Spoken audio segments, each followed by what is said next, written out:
They say love changes after a baby, but no one tells you how deeply. No one warns you that even the strongest bond can crack under sleepless nights, unpaid bills, and unspoken words.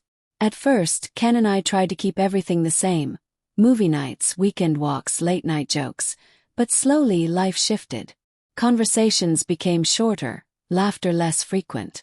Our home still had warmth, but it was buried under baby bottles, laundry, and the kind of tiredness that sinks into your bones. One evening, Ken came home later than usual. He looked drained, his tie loose, his eyes dull. "Rough day?" I asked gently, rocking Amani in my arms. He nodded, dropping his bag on the couch. "Just work, and traffic, and everything." I wanted to say, "I understand," but instead I sighed.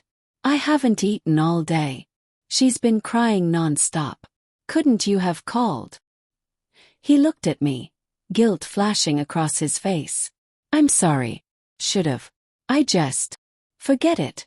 I cut him off, too tired to argue, too hurt to stop. That was the first time we slept facing opposite directions. Not because we didn't love each other, but because we were both drowning silently, waiting for the other to reach out first. Days passed and the gap grew. Ken buried himself in work. I buried myself in motherhood. Our love, once full of laughter and gentle teasing, began to feel like a routine. One night, as I sat feeding Amani, I scrolled through old photos on my phone. The road trips, the proposal, the smiles that looked effortless. Tears welled up. "Where did we go wrong?" I whispered into the dark. Ken must have heard me because his voice came softly from the bed. "We didn't go wrong, Tasha. We just forgot how to find each other in the noise." I turned, surprised by the gentleness in his tone. He got up, came to sit beside me, and placed his hand over mine. "I know I've been distant. I'm scared too, you know. I don't want to fail you. Or her." His honesty broke me open. All the frustration, all the loneliness spilled out. We talked for hours that night, really talked, until words turned to tears and silence turned to understanding.